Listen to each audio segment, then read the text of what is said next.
Xiongan Urban Area, once the pride of Xi Jinping, now resembles a ghost town. Mainland tourists eat in Taiwan government cafeteria and lament the difference. A prominent Weibo user was banned for sharing the video.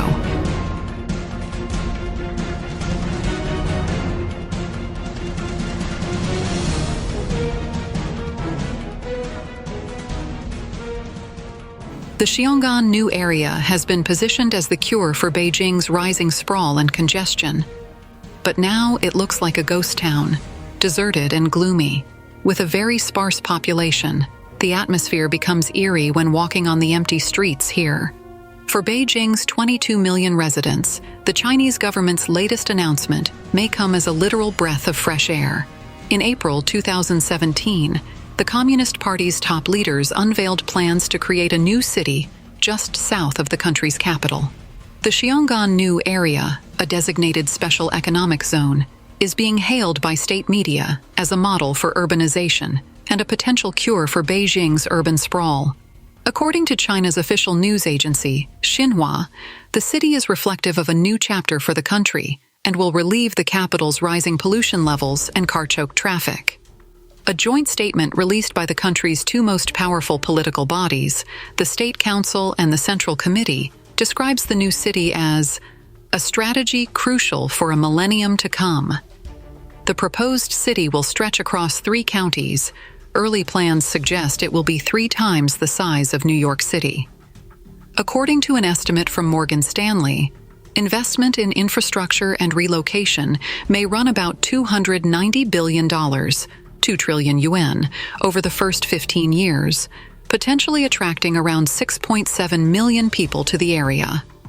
While the potential gains from a venture of this size are huge, it's also reasonable to question whether Xiongan will be a workable solution or if it will simply inherit existing problems.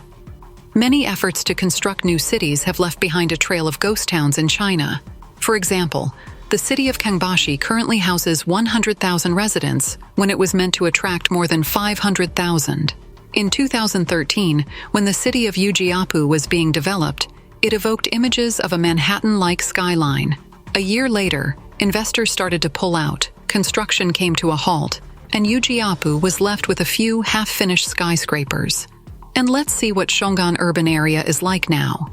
I am now at Xiongan Station in the Xiongan New Area. Surprisingly, this station was constructed in an undeveloped area. In front of the station lies open land with weeds and patches of alfalfa. The Xiongan New Area is a prominent project endorsed by Xi Jinping, labeled a Millennium Project. It was initially envisioned to address Beijing's over-concentration of resources and development challenges, including traffic congestion, high-rise density, air pollution, and environmental decline, which have rendered the capital dysfunctional. With Beijing's prospects for improvement limited, Xi decided to move some capital functions 100 kilometers south to the Xiongan area, regarding it as a landmark project for the annals of history. As of April this year, the Xiongan New Area has seen over 380 key projects, with an accumulated investment exceeding 670 billion yuan. Despite substantial government spending, many homes in the area remain unoccupied, and the streets feel deserted. In the Xiongan New Area, I observed an intriguing phenomenon. Although the houses are well constructed with adequate facilities, the streets are almost devoid of pedestrians. A netizen posted a video noting how few lights are on in residential buildings at night. Further down, you'll find residential complexes. In some of these buildings, hardly any lights are on. In that community over there, only a few scattered lights are visible in the buildings. Are vehicles restricted here? Roadblocks are raised at both ends of the road. The current permanent population in the Xiongan New Area is very sparse. This afternoon, I visited Rongcheng County, an older town within the Xiongan New Area. Its population and foot traffic are much higher than those in the new urban area. At night, there are few cars on the streets, though I did see a Tesla parked here. Moving to another street, it's the same story. Some residential areas are dimly lit, but more people seem to be walking around in the evening. Are they coming out after work? This street is marked as the Soft Innovation District. The Xiongan New Area's greenery is commendable, with plenty of green belts along the roadsides and medians. However, 80 to 90% of the shops are either closed or unleased. There's also a 24-hour smart study room here. If you have nowhere else to go at night, you might consider spending the night here. And if you go alone, you will have a creepy feeling when staying here. A netizen recently posted a video highlighting the decline in local rental prices. The true reason behind the rent drop in Xiongan New District's resettlement housing is a simple matter of supply and demand.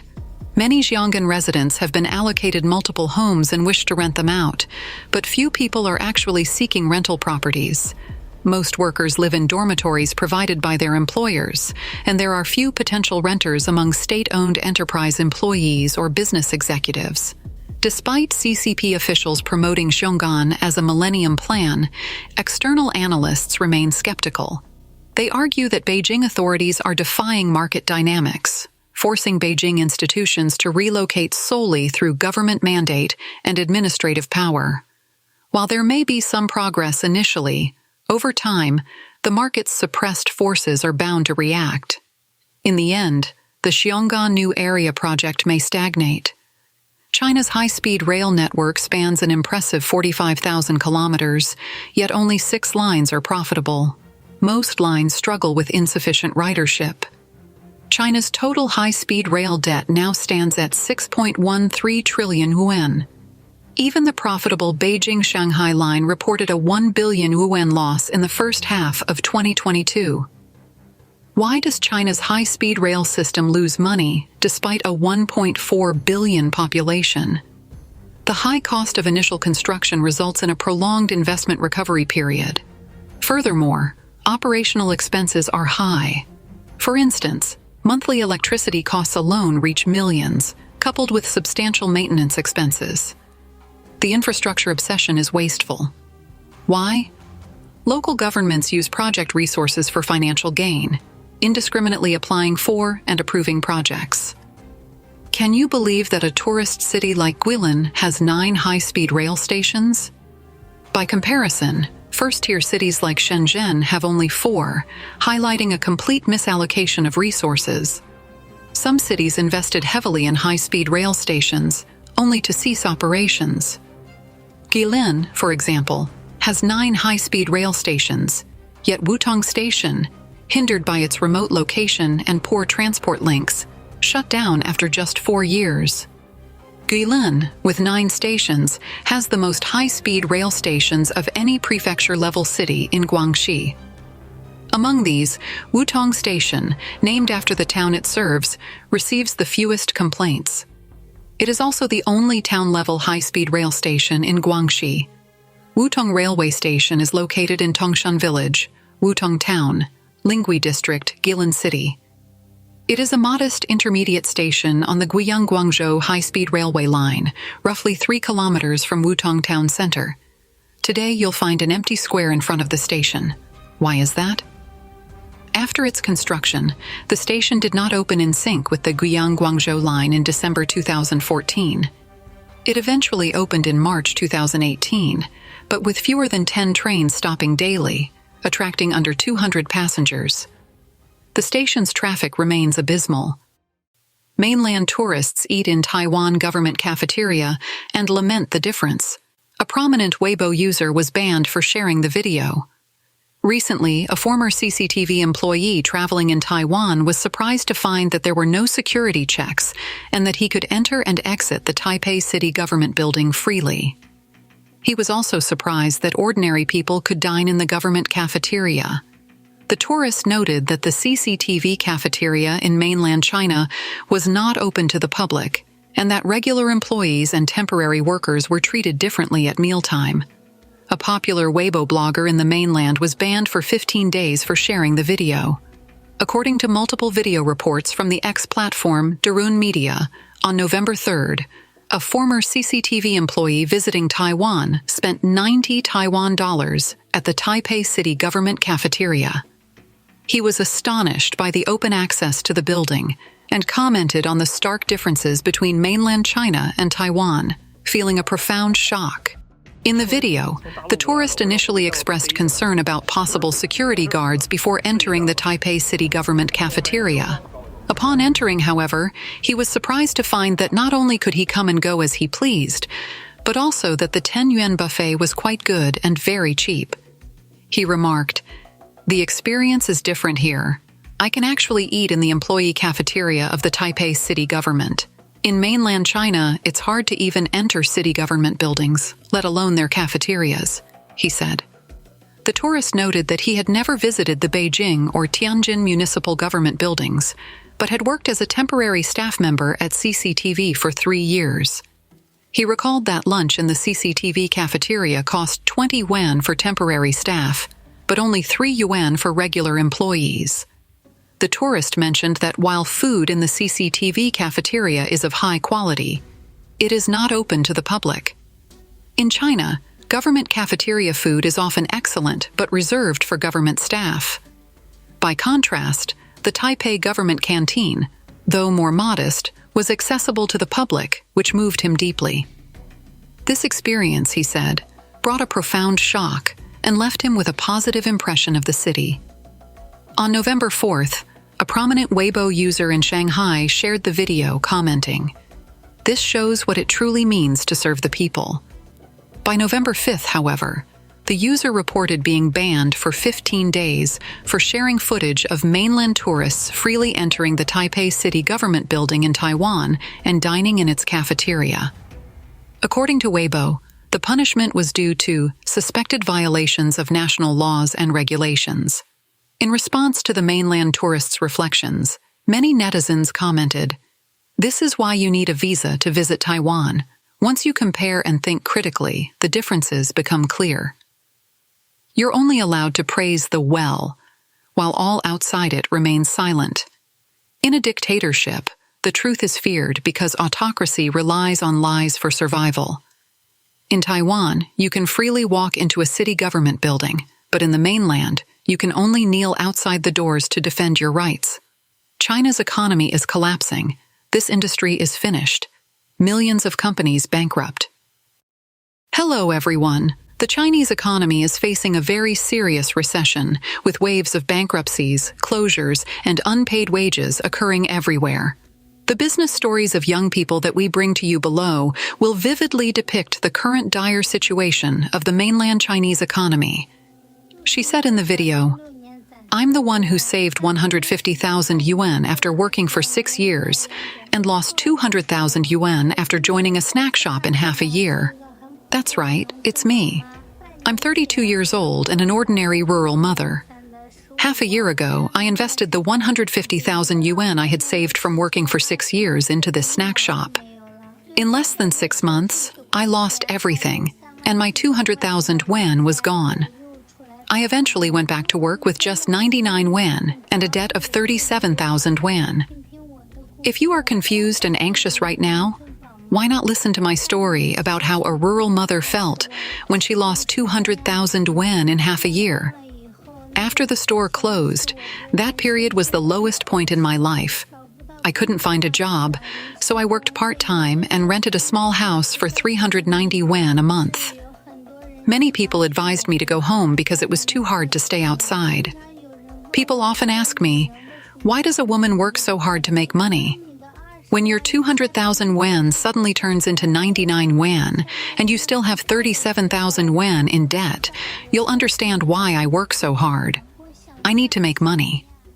Currently, China's catering industry is experiencing a collective collapse. In the first half of this year alone, more than 1 million catering businesses have shut down. A large number of restaurant operators have had to leave the market, and many well-known brands have also closed.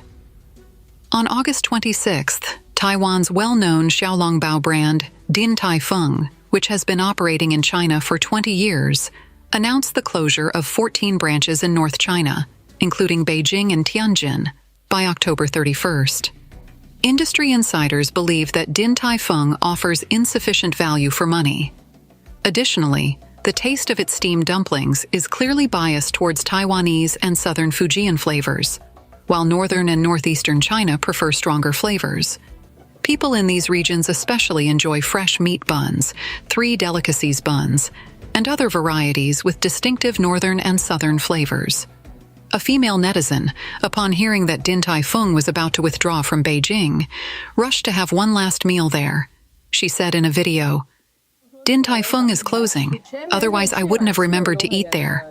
Who can afford a bowl of beef noodles that costs over 70 yuan? Who has been eating at Din Tai Fung all these years? Din Tai Fung will close 14 stores in North China before the end of October. There will be no Din Tai Fung in Beijing from now on. Come have another meal soon. Their food is too expensive. A meal for 2 people, if they eat until they're full, will cost 400 to 500 yen. I like Din Tai Fung because when I was in college in the United States, a meal every weekend cost about $40 to $50 per person. The exchange rate at that time was around 6.5, which was equivalent to 300 yuan. Prices in China are slightly cheaper than in the United States, but they're still really expensive. Xiaolong bao is 30 yuan for a portion of 5. Fried rice with pork ribs and eggs is a must-order at 65 yuan per portion. Braised beef noodles are 75 yuan per bowl, and sweet and sour short ribs are 60 yuan. Small packages, 6 yuan each, with a familiar taste. Not only Din Tai Fung, but high-end restaurants have also been closing one after another in the past 2 years. Recently, the high-end French restaurant L'Atelier 18, located at number 18 Bund Shanghai, opened for just over half a year and suddenly closed. The Douyin account, Peerless Big Goose, expressed surprise and emotion about the closure of number 18 on the Bund. According to statistics, in the past 5 years, there were about 2,700 high-end restaurants in Shanghai, with an average per capita consumption of more than 500 yuan. But by July this year, that number had decreased by more than 1,400. She said in the video, "These days, the high-end catering industry is facing tough times. They either lower their prices and offer discounts to survive, or they hold on until the market clears out. Even by Guoyuan, a giant in the fruit industry, is struggling. Their financial report estimates that profits in the first half of this year may drop by more than 70%. China's economic downturn, sluggish consumption, and the catering industry are caught in a price war. Many businesses have launched poor ghost packages. Haidilao has reduced the price per customer from 130 yuan to 99 yuan, and the once popular Thai pickled fish has dropped from 80 yuan to 60 yuan. Even Guming, Hei Tea, and Chabaidao in the milk tea industry have adjusted their prices, offering endless discounts. Whether poor or rich, everyone is holding onto their wallets tightly. On Xiaohongshu, a large number of young people are constantly discussing how to stock up on coupons to get the best deals, with more than 4.5 million topic notes related to discounts. On Douyin, the topic of poor ghost meals has 800 million views, with the latest strategies emerging one after another. The blogger with the account Hao Hao Xuanfan visited the fast food restaurant Mikun Bibimbap to show everyone how to eat as economically as possible. She said in the video, "The first type, the ultimate poor ghost version, which is very suitable for college students who are short on money at the end of the month. You can eat as much as you want for just 3 yuan. The blogger with the account Your Nanazi found that eating children's meal sets is becoming popular among young people in Shanghai, with some stores offering all you can eat for about 10 yuan. Let's take a look at her recommendations. She said in the video, "The first one is this Thai pickled fish, and I found this baby-loving chicken wings meal set, which is only 9.9 yuan. Is this my baby meal? The plating is so cute. To be honest, this baby meal is quite rich, and I really like these chicken wings. How can the chicken wings be baked so deliciously? This meal is only 9.9 yuan. It's worth it." Netizen Gao Dafu mentioned that he spends all day searching for poor ghost meal packages online and recently found a satisfactory restaurant in the mall. He said in the video, "I've been looking for money-saving meal packages from Mikun Bibimbap and Haidilao's cheap meal packages online all day recently." A netizen warned everyone in a video to be cautious with investments and not to open restaurants casually. He said in the video, "This restaurant closed just 1 week after opening. You really have to be cautious when doing business and not invest randomly. There are too many Jiangxi restaurants in this Luxia village. If you open a store happily and with high hopes, you'll probably invest 200,000 yuan right away. But if you can't transfer it, you'll basically lose the entire 200,000 yuan." Hot pot, tea drinks, and baking have become the hardest-hit areas for bankruptcy. In the first half of the year, the number of registered restaurants related to baking and tea drinks fell by about 30% year-on-year, and the number of registered hot pot restaurants decreased by more than 7,000 compared to the same period last year. Netizen Lingling's hot pot restaurant is also facing bankruptcy after only being open for 1 month. She said in the video, "My hot pot restaurant is going to close down. This is the hot pot restaurant I bought a month ago.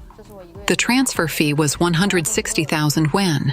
The rent is 11,000 yuan, plus the deposit, totaling 203,000 yuan, which is all the savings I accumulated from 3 years of work. I graduated in 2021 and have been working in design since then. Here's my graduation certificate. When I graduated, most of my classmates chose to go to big cities like Beijing, Shanghai, Guangdong, Shenzhen, Hangzhou. But I didn't even dare to go to Chengdu because big cities are not my cup of tea. My design skills are actually quite good.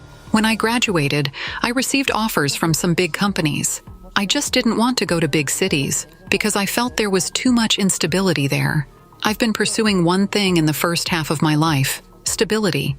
Lingling explained that she quit her design job in May this year and opened this hot pot restaurant. "This is the most rebellious thing I've ever done in my life," she added. In the first half of this year, more than 1 million restaurants in mainland China closed down, leading to a busy time for Catering Corp's collectors who recycle restaurant equipment. One recycler revealed that he collected equipment from 42 hot pot restaurants in a single month. Tianyancha data shows that in the first half of this year, the number of newly registered domestic catering-related companies reached 1.347 million, while the number of cancellations and suspensions reached 1.056 million, nearly equaling the total for the whole of last year. With countless catering stores closing down, the liquidation collector business is suddenly booming. Their job is to recycle equipment from shuttered catering stores and resell it to new entrepreneurs in the industry.